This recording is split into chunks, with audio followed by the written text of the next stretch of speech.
Bom dia, alunos. Bom dia. Estamos aqui mais uma aulinha aí no sábado, né? O sábado que iniciou de sol. Agradeço aí a participação dos meninos, né? Não deu para ser hoje pontualmente na aula online, mas aí estamos preparando aqui um resumo do que falaríamos a respeito de dois temas importantes, tá? Um deles, nós vamos falar a respeito de convulsões, desmaio, tá? E talvez desidratação, tá bom? Convulsões. Convulsões não é um diagnóstico, é uma condição clínica, e essa condição clínica está condicionada a irregularidades ocasionadas no nosso cérebro, tá? É uma atividade elétrica anormal no cérebro. Essa atividade anormal pode passar despercebida ou, em casos mais graves, pode produzir uma alteração ou perda da consciência, acompanhada de espasmos musculares involuntários. Isso é a definição de crise convulsiva ou de convulsão. E aí vocês me falam, nossa, falamos disso algumas aulas atrás, doença de Parkinson. Doença de Parkinson é um diagnóstico, é uma patologia psiquiátrica na qual podem ter situações que são esses espasmos musculares involuntários nos nossos músculos, tá? Por conta de descargas elétricas. Então, a convulsão é um sintoma apresentado pelo paciente parkinsoniano, aquele paciente que tem Parkinson. Tudo bem? Correto? Estamos na página 51, tá? Para acompanharem aí, como eu sempre digo, a apostila ela é bem detalhada e ela trata dos diversos assuntos aos quais os cuidadores de idosos e de doentes crônicos de qualquer faixa etária possa necessitar. Se houverem dúvidas, colocações, considerações, situações aí que na semana vocês possam estar presenciando, tragam as dúvidas no grupo do WhatsApp, também estamos à disposição para discutirmos e pesquisarmos a respeito. O importante é entenderem bem essa teoria para que fica muito mais tranquilo quando forem aplicar na prática. Quando estivermos de volta a esse confinamento em sala de aula, veremos algumas situações práticas e técnicas básicas, porém, a parte de introdução para que vocês formulem suas ideias e tenham coerência, tenham segurança para trabalhar com seus pacientes e clientes. Acho que eu estou muito alto nessa câmera. Tem que pegar outro foco. Tá bom assim.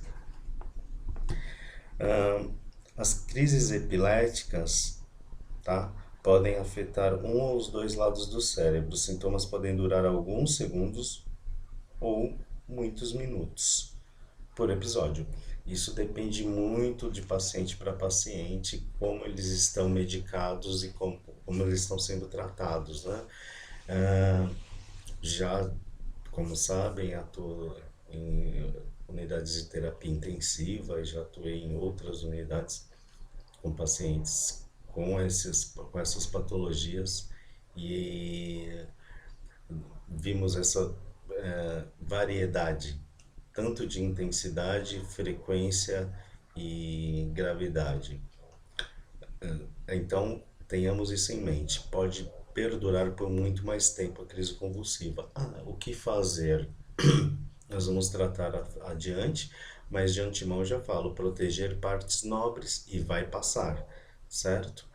Se for constante, provavelmente é porque ela aumenta gradativamente. E aí esse paciente provavelmente vai estar sob cuidados hospitalares, inclusive, tá? Áreas nobres, quando eu digo cabeça, porque a crise convulsiva te leva a um estado de inconsciência e esse estado de inconsciência pode lhe favorecer uma queda, ok? E a queda é grave, qualquer queda é grave para qualquer um de nós. e uma queda inconsciente, você não tem nenhum movimento de reflexo para defesa e a cabeça batendo pode causar hemorragias internas, hemorragia subaracnoide, TCE e questões graves, tá? Tenhamos essa consciência. Acompanhem na apostila, tá ok? Algumas sensações ocorrem como sinal de alerta para uma convulsão que vai acontecer, como? Então é importante entenderem os sinais de alerta. Dentro das unidades hospitalares, a enfermagem trabalha com sinais de alerta para que não haja uma parada cardiorrespiratória na unidade. Com isso, o que fazer? Ter a sensibilidade e a destreza técnica para detectar esses sinais de alerta. O corpo emite sinais. Antes de uma parada, 8 horas antes, o corpo começa a emitir sinais. Então, raramente existe, por isso a palavra raramente, essas, raramente essas paradas cardiorrespiratórias são súbitas, tá? Acontecem repentinamente. O corpo emite sinais e esses sinais têm que ser detectados pela equipe técnica. E vocês, cuidadores, são e serão técnicos no que fazem, profissionais, como eu sempre digo, independente a carga horária que tenham ou independente a quem forem cuidar, certo? Estamos formando profissionais e esses profissionais optarão onde trabalhar aí, tendo em vista o que eu sempre falo, o caminho é amplo e após essa pandemia passar e vai passar, vai se estender ainda mais, não só pela faixa etária, mas pela percepção que a população está tendo e melhorando em relação à profilaxia. O que é isso? A prevenção de doenças e as suas formas de contágio. Sentimentos súbitos de medo ou ansiedade. Então, nunca negligencie uma queixa, por mais banal que ela seja, ouça e entenda o seu paciente, o seu cliente, tá? Então, o sentimento de medo súbito ou ansiedade, e com isso o que que aumenta? Quando algo altera no nosso organismo, como eu passo para vocês aí, essa parte mais clínica, taquicardia, aumento cardia, coração, aumento dos batimentos do coração. Então, essa taquicardia é um sinal também de que algo precisa ser regularizado, a não ser que esse paciente tenha uma arritmia cardíaca já conhecida. Senão, também passa-se a ser outra emergência, uma emergência cardiológica. Sentir-se mal do estômago, tontura, alteração de visão. Então, esses sintomas são o que geralmente precedem uma convulsão, ok? Esses sintomas podem ser seguidos de uma crise em que a pessoa pode. Então, o que sucede a esses sintomas, né? A visão turva, o mal do estômago, um sentimento de angústia, medo, ansiedade, questões súbitas,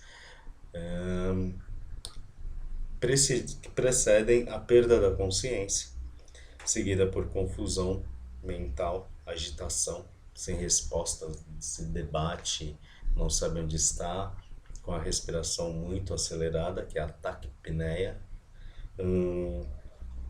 ter espasmos musculares incontroláveis, pode começar com um simples espasmo aqui na pálpebra.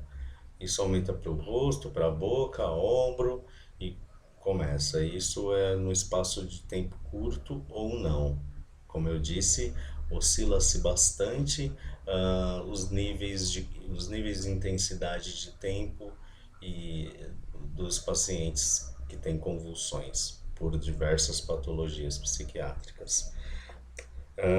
Barbar ou espumar pela boca, babar, né? Ou espumar pela boca, queda. Isso é muito comum, por isso muitos TCS por conta de crises convulsivas. Ficar com gosto estranho na boca, cerrar os dentes. Outra informação, põe a mão na boca, vamos desenrolar a língua. Não existe isso, tá, pessoal? Senão serão dois acidentados. a crise convulsiva e o recém-amputado. Morder a língua, que pode sangrar, né? Então, isso pode acontecer de uma forma passiva, que a gente pode fazer isso fora de ambiente hospitalar, é enrolar um pano com uma distância para que minha mão não entre na boca e entre uma fase e outra de relaxamento, passar esse pano entre os dentes para que morda o pano. É um método ah, criativo para minimizar esse sofrimento e esse trauma que a pessoa vai carregar, que é o trauma de corte na língua. Dor, né? Ter movimentos oculares rápidos e súbitos, então, real, né? O que eu disse, oculares, certo? Fazer ruídos estranhos, como grunhidos, sons incompreensíveis, né? Não consegue proferir palavras. Perder o controle da função da bexiga e do intestino, então urina, evacua, tem o relaxamento esfincteriano involuntariamente. Muitos pacientes crise convulsiva se sujam. Mudar de humor repentinamente. Então, conversando, daqui a pouco para, fixa o olhar em outro canto. Naquele momento, você já pode colocar sentado, proteger áreas deitado, proteger áreas nobres e não segurar contra os movimentos espáticos, que isso pode trazer traumas. Então, é deitar o paciente e proteger a cabeça e tirar mobílias ou questões pontiagudas, utensílios e instrumentos pontiagudos de próximo para quando ele for se debater, dependendo da intensidade, não se machuque. Né? Unidades de internação, medicação rápida, a mais comum é o diazepam intravenoso e cessa assim em 10, 15 segundos. Se não, é aguardar o tempo aí, passar e finalizar e terminar esse estágio. Se der para chamar ajuda antes, chame ajuda, se não, priorize a proteção da cabeça e encaminhe rapidamente ao atendimento médico hospitalar. Se chama, após essa crise convulsiva, se de repente tiverem dentro da unidade hospitalar, o diagnóstico é pós-comicial por crise convulsiva decorrente de doença psiquiátrica como parkinsonismo ou outros. Então, a diferença entre convulsão e epilepsia: epilepsia é a predisposição permanente do cérebro para gerar crises epiléticas, sendo, portanto, a convulsão um sintoma da epilepsia, como eu expliquei para vocês anteriormente. Então, página 51, tá ok? As convulsões podem se revelar como eventos motores, alterações da consciência, da sensibilidade ou sensoriais. A manifestação clínica vai depender da área do cérebro geradora da atividade neuronal excessiva. Por exemplo, crises que afetam a área motora do braço e se manifestam com movimentos repetitivos, só no braço. Tá? Então são focais, tem focos. Crise do lobo temporal, têmpora, né? Os ossos da cabeça, frontal, temporal, parietal, occipital, dos dois lados, né? Parietal, temporal, frontal é um, occipital é outro, certo? Com alterações da consciência, movimentos sutis na boca, né? Aqueles movimentos assim, no olho, mãos, crises da área da visão, fenômenos visuais, oculares.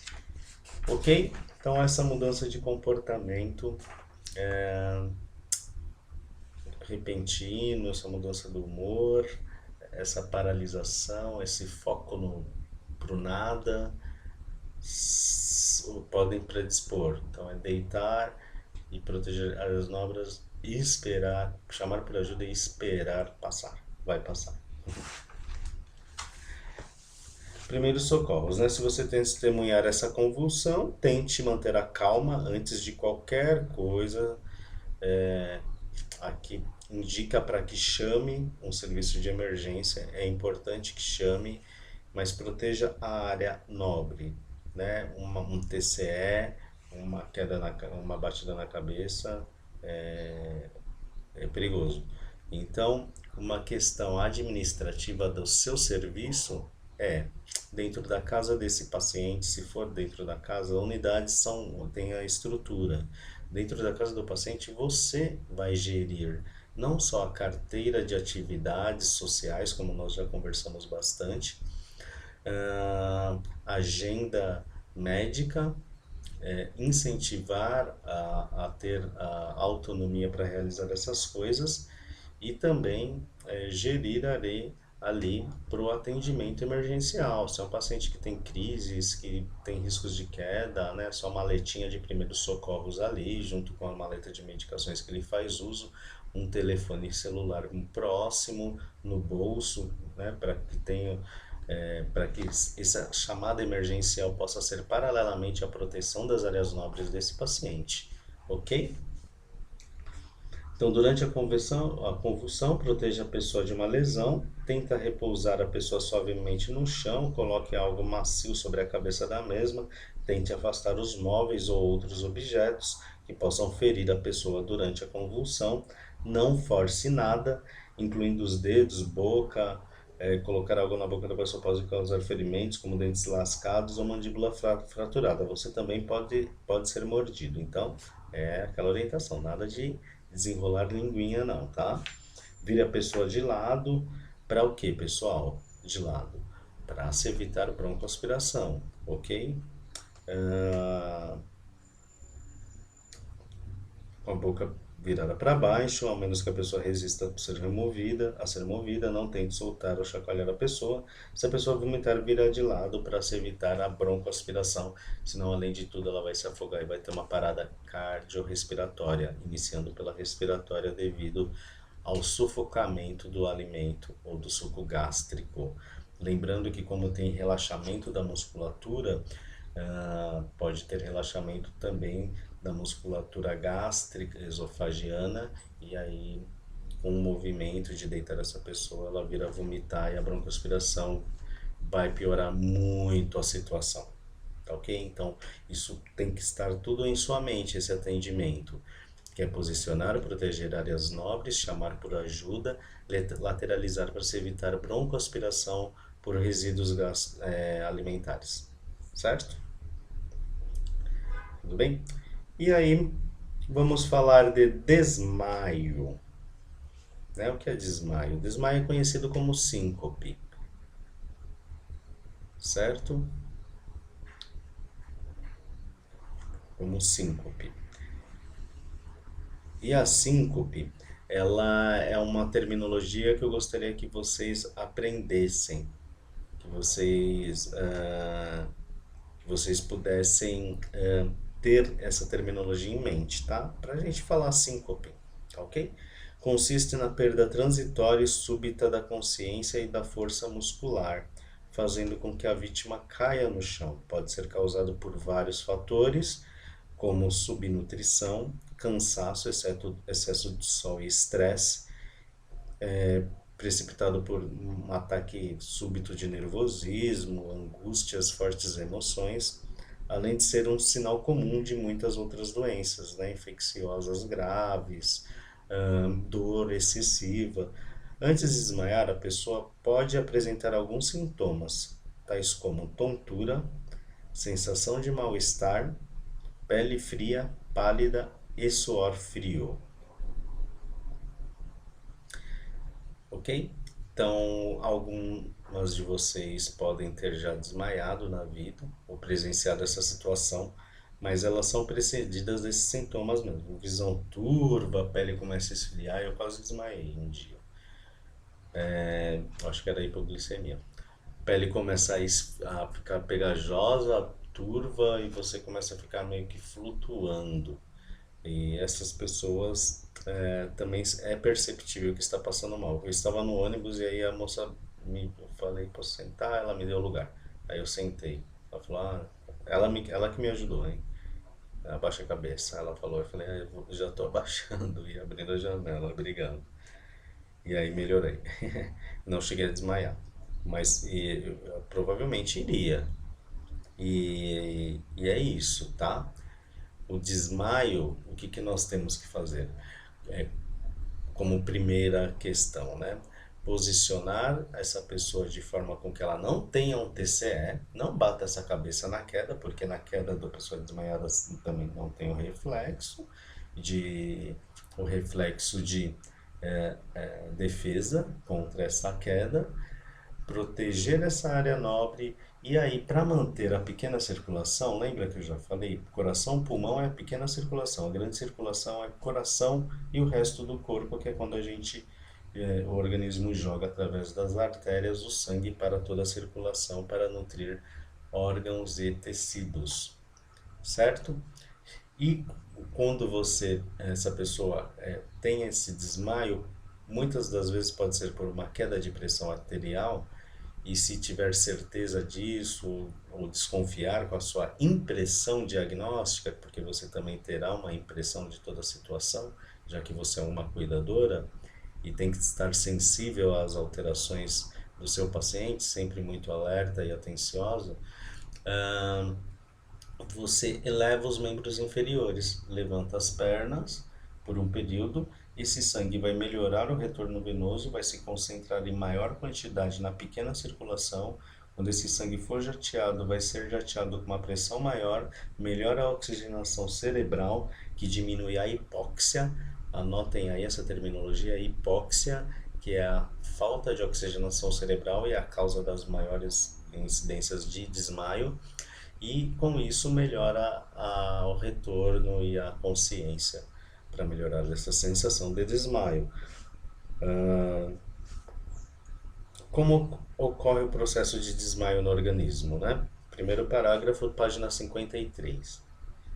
A pressão sanguínea cai, com isso o fluxo de sangue não consegue subir ao cérebro, como eu expliquei para vocês. Sem irrigação sanguínea e oxigênio em níveis adequados ao funcionamento do cérebro, há uma redução da consciência e a pessoa entra em um estado de relaxamento completo, ocasionando a perda dos sentidos e a queda, grave também. Ao cair a posição deitada, auxilia a passagem de sangue até o cérebro, que retoma aos poucos as suas funções normais. O desmaio pode ser provocado por diversos fatores e consiste em uma redução do fluxo de sangue em direção ao cérebro, o que faz o organismo entrar em estado de economia de energia. Olha que inteligente e perfeito que é nosso organismo, né? Diminuindo o nível de consciência e o tônus muscular. Então, para garantir o funcionamento de tudo, diminui esse fluxo e a pessoa desmaia para proteção do resto do organismo. Fabuloso, né? A fisiologia. Tanto em casos de desmaio como em crise convulsiva, a perda da consciência. Para saber se a pessoa está inconsciente, interroguem-a com a pergunta simples, nome, filhos, testa o nível de consciência da sua vítima, paciente / cliente. Ok?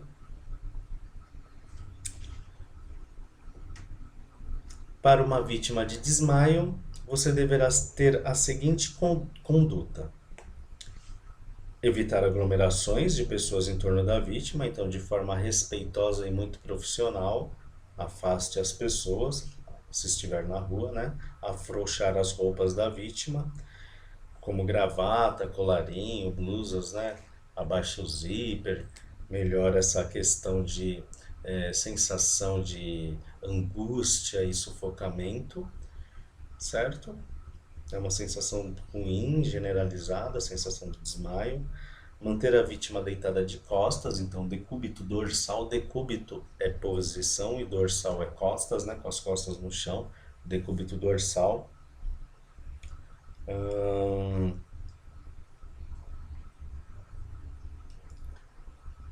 Com a cabeça mais baixa do que o nível do corpo, que eu disse para elevar os membros superiores. Levanta, segura, posiciona no seu peito, no seu ombro, coloque travesseiros, né?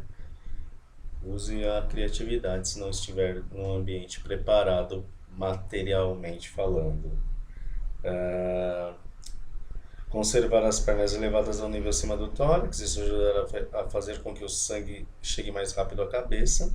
Passar um pano úmido com água fria na testa e no rosto da vítima, isso melhora toda a sensação da pessoa, tá?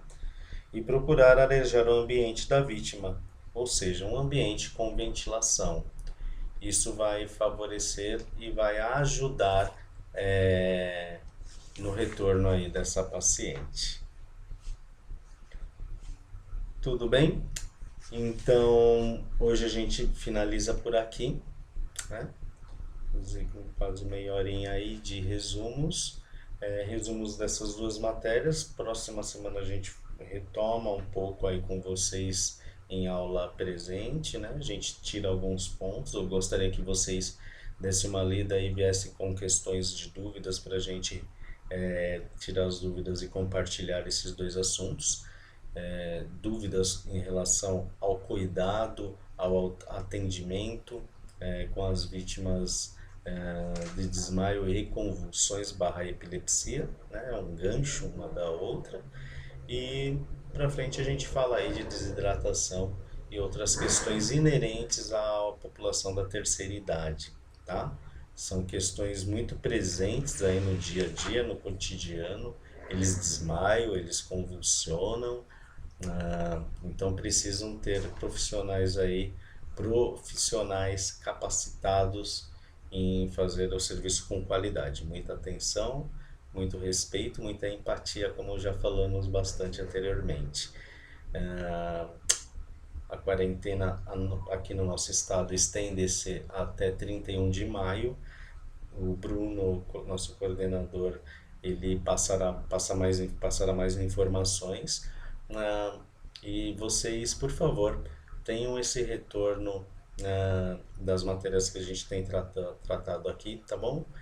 Mesmo com esse distanciamento, eu gostaria que vocês, dentro de toda essa apostila que nós temos em mais alguns assuntos que eu vou trazer para vocês, como eu já falei anteriormente, vamos falar cuidados paliativos, finitude, trabalhar com outros âmbitos aí e coronavírus e outras definições de vírus aí para tratamento, confinamento, métodos de prevenção, para vocês se formarem profissionais bastante capacitados e diferenciados aí pela Eurodata, nesse ramo de cuidadores de idosos e doentes crônicos, ao qual a gente tem aí experiência no mercado. Tá ok, gente? Uma boa semana, se cuidem, mantenham o isolamento na medida do possível, menos contato, melhor. Se precisarem trabalhar é outra situação, tá? Muita fé e boa semana. Obrigado aí, tchau, tchau.